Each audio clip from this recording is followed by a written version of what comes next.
नायम सुप्रभात बच्चों। माध्यमिक शिक्षा परिषद द्वारा कोविड महामारी के मद्देनज़र हुए लॉकडाउन के अनुसार रसायन विज्ञान के प्रत्येक अध्याय से कुछ न कुछ पाठ्यक्रम को हटाया गया है। इस वैद्युत रसायन से वैद्युत अपघटनी सिद्धांत,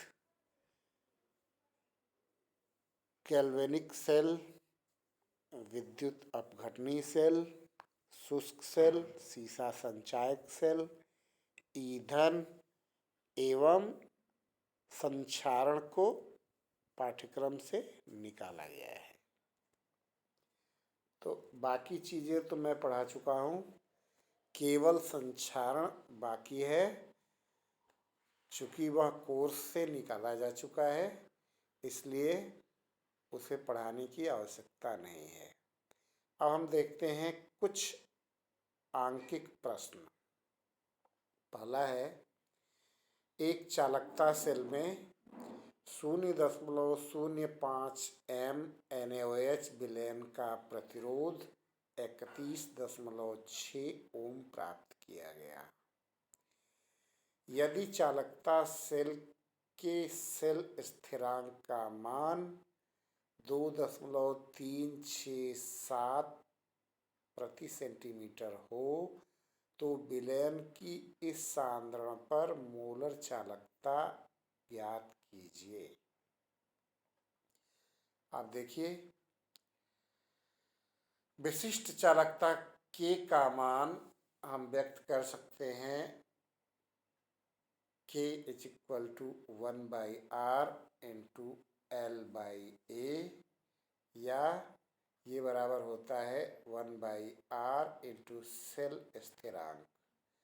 R का मान दिया हुआ है 31.6 और सेल नियतांक का मान भी दिया हुआ है 0.367। तो ये आता है K बराबर 0.0116 प्रति ओम प्रति सेंटीमीटर। अतः विलयन की मोलर चालकता बराबर λm = K × 1000 मोलरता = 0.0116 × 1000/0.05।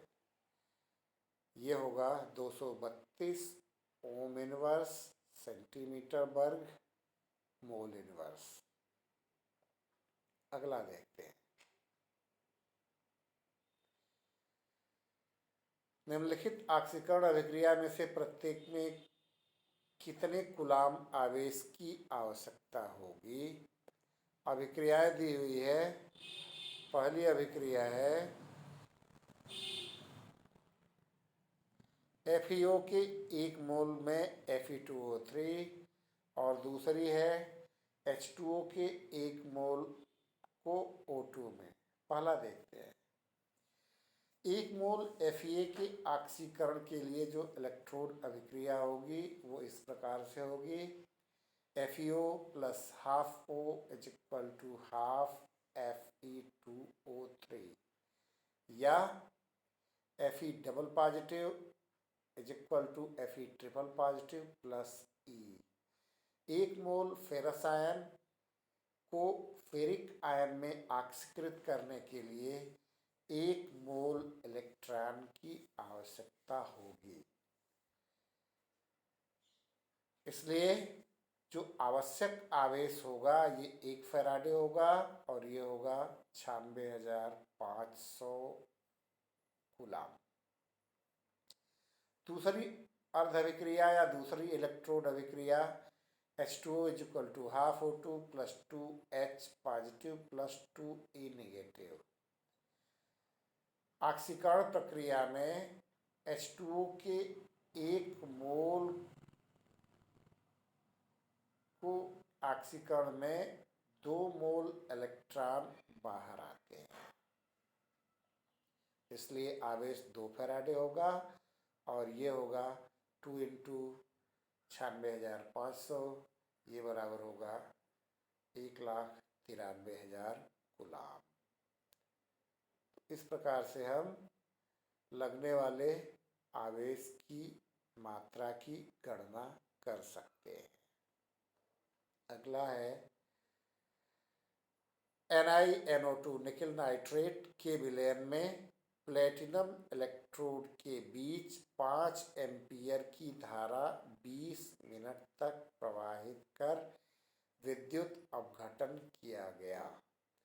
कैथोड पर निकिल की कितनी मात्रा एकत्रित होगी? अगर इसके अपचयन की क्रिया को देखें तो nickel di positive ion 2 electron लेकर के निकिल में अपचयित होता है। निकिल का परमाणु भार 58.70 होता है। तुल्यांकी भार, संयोजी इलेक्ट्रॉन चूंकि 2 लग रहे हैं इसलिए अणुभार परमाणु भार बटे 2 या 58.7 बटे 2 29.35। अब फैराडे के अनुसार इलेक्ट्रोड पर निक्षेपित पदार्थ की मात्रा W बराबर ZIT, जहाँ पर Z एक स्थिरांक है, I प्रवाहित धारा, T प्रवाहित समय। Z को हम लिख सकते हैं तुल्यांकी भार बटे 96,500 E बटे F into IT। W E का मान 29.35 आया है, F का मान 96,500, प्रवाहित धारा 5 एम्पियर है, समय 20 सेकेंड है, ये बराबर होगा 1.825 ग्राम।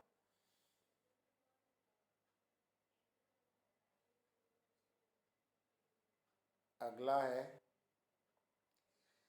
पोटेशियम क्लोराइड में 0.20 एम विलयन की चालकता 298 डिग्री केल्विन पर 0.0248 S प्रति cm है।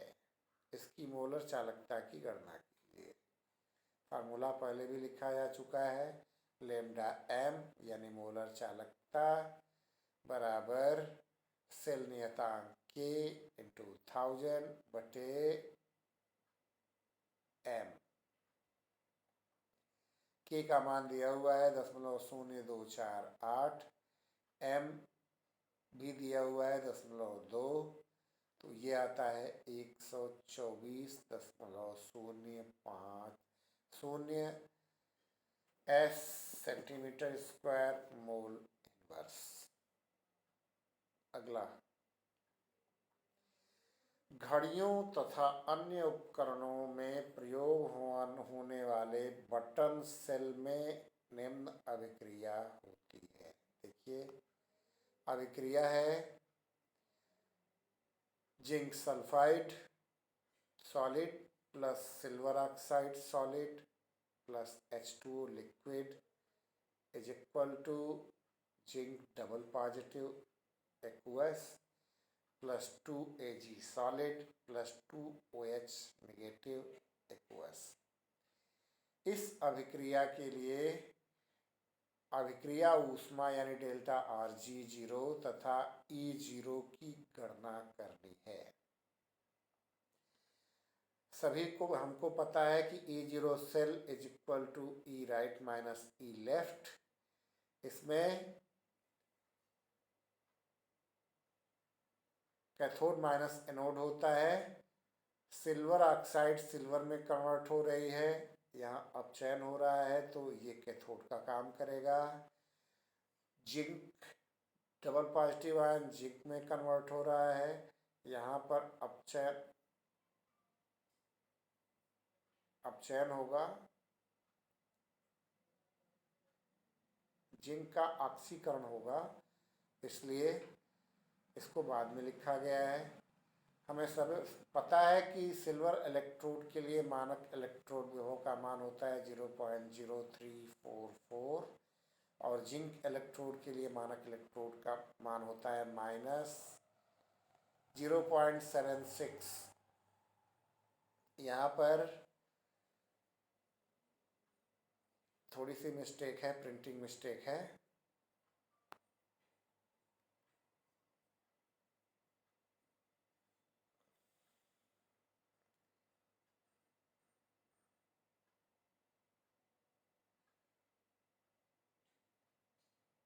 यहाँ ये प्रिंटिंग मिस्टेक है,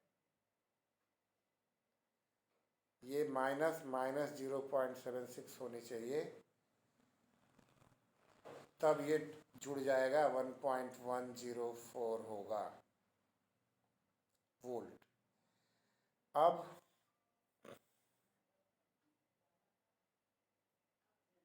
इसको अरेंज करते हैं, अब बढ़ा लेते हैं इसको।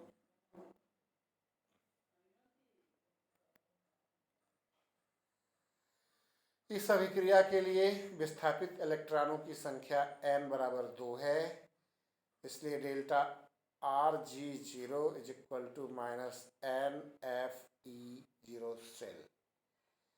विस्थापित इलेक्ट्रॉनों की संख्या 2, फैराडे संख्या 96,500 और सेल का मानक इलेक्ट्रोड विभव 1.104। इनको आपस में गुणा करने पर ये संख्या आती है -2.13 गुणे 10⁵ जूल प्रति मोल। अगला लेते हैं, मानक इलेक्ट्रोड के विभव के मान दिए हुए हैं। पोटेशियम इलेक्ट्रोड के लिए -2.93, सिल्वर इलेक्ट्रोड के लिए +0.80, मरकरी के इलेक्ट्रोड के लिए दिया हुआ है +0.97 वोल्ट, मैग्नीशियम के इलेक्ट्रोड के लिए दिया हुआ है -2.37 वोल्ट, क्रोमियम के इलेक्ट्रोड के लिए दिया हुआ है -0.74 वोल्ट। इनको अपचायक शक्ति के बढ़ते हुए क्रम में व्यवस्थित करना है।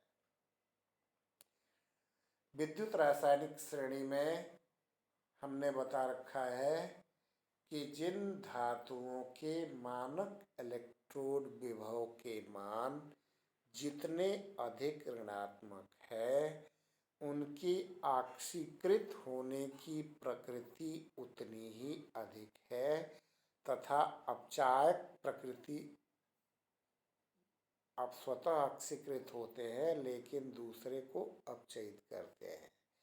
अर्थात जिस इलेक्ट्रोड युग्म का इलेक्ट्रोड विभव जितना अधिक ऋणात्मक है, उसकी अपचायक क्षमता उतनी ही अधिक है। दिए गए आंकड़े में सबसे अधिक इलेक्ट्रोड युग्म पोटेशियम के लिए इलेक्ट्रोड विभव ऋणात्मक है, इसलिए यह सबसे प्रबल अपचायक होगा। सबसे कम ऋणात्मक है मरकरी के इलेक्ट्रोड के लिए, इसका मान धनात्मक है। तो क्रमशः ऋणात्मक से धनात्मक की तरफ आवेंगे। प्रबल अपचायक पोटेशियम इलेक्ट्रोड होगा, उसके बाद उसके बाद मैग्नीशियम के बाद क्रोमियम, फिर सिल्वर और सबसे दुर्बल अपचायक मरकरी होगा। आप देखिए दिया हुआ है, सबसे लेस है सिल्वर, उसके बाद है मरकरी, फिर क्रोमियम, फिर मैग्नीशियम और अंत में है पोटेशियम। हालांकि दिए गए आंकड़ों के अनुसार एक संशोधन होगा, मरकरी की अपचायक क्षमता सबसे कम होगी और यहाँ पे मरकरी की अपचायक क्षमता सबसे कम होगी। उसके बाद इसकी जगह पे सिल्वर आएगा और मरकरी की जगह पे सिल्वर की जगह पे मरकरी जाएगा। उसके बाद क्रोमियम है, फिर मैग्नीशियम है और सबसे अधिक ऑक्सीकारक अपचायक क्षमता पोटेशियम की होगी। चूंकि अपचायक शक्ति के बढ़ते हुए क्रम में व्यवस्थित करना है, इसलिए यह क्रम उल्टा आएगा। अगला देखते हैं, निम्नलिखित अपचयनों के लिए कितने आवेश की आवश्यकता होगी। पहला है 1 मोल एल्युमिनियम ट्राई पॉजिटिव का एल्युमिनियम में, दूसरा है 1 मोल क्यूप्रिक आयन का कॉपर में, और तीसरा है 1 मोल मैग्नेट आयन का मैग्नस आयन में। समीकरण से ही लेंगे। एल्युमिनियम ट्राई पॉजिटिव को एल्युमिनियम में रूपांतरित करने के लिए 1 मोल एल्युमिनियम ट्राई पॉजिटिव आयन के लिए 3 मोल इलेक्ट्रॉन लगेंगे। तो उस दशा में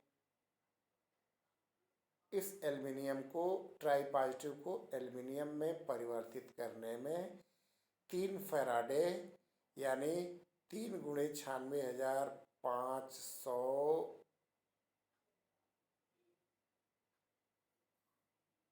कूलाम आवेश लगेगा। वैसे ही कॉपर को देखो, क्यूप्रिक आयन कॉपर में परिवर्तित होगा। 1 मोल क्यूप्रिक आयन को कॉपर में परिवर्तित करने के लिए 2 मोल इलेक्ट्रॉन लगेंगे, इसलिए यहाँ आवश्यक आवेश 2 फैराडे होगा। वैसे ही मैग्नेट आयन को मैग्नस आयन में कन्वर्ट करने के लिए 5 मोल इलेक्ट्रॉन की आवश्यकता होगी। समीकरण के द्वारा देखा जा सकता है। तो चूंकि 1 मोल इलेक्ट्रॉन के लिए 1 फैराडे, तो 5 मोल इलेक्ट्रॉन के लिए 5 फैराडे आवेश की आवश्यकता पड़ेगी। अगला है 0.00241 मोल एसिटिक अम्ल की चालकता 7.896 गुणे 10⁵ S प्रति सेंटीमीटर है।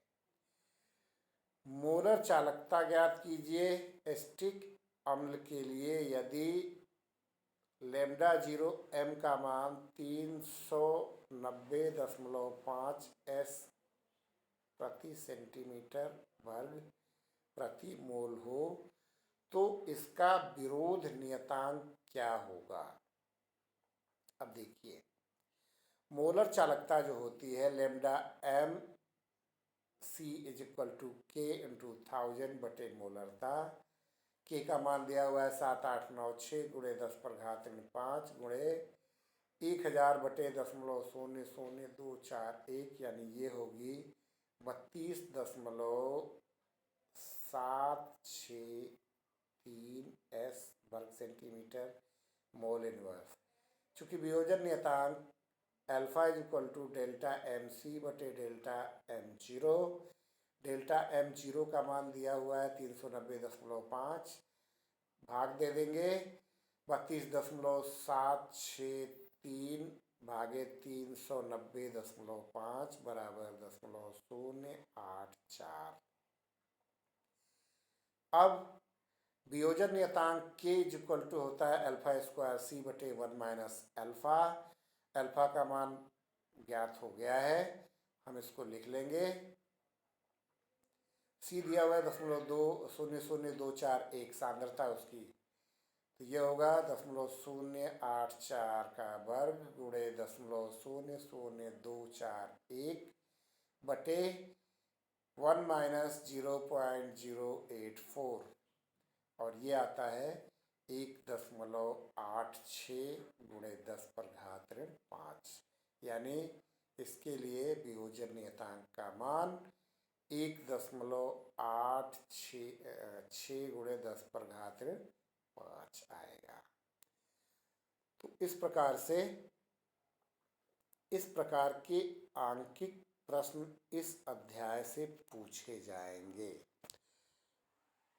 और आंकिक प्रश्नों को हल करने का प्रयास करें तथा जहाँ भी कठिनाई हो उसे पूछ लिया करें।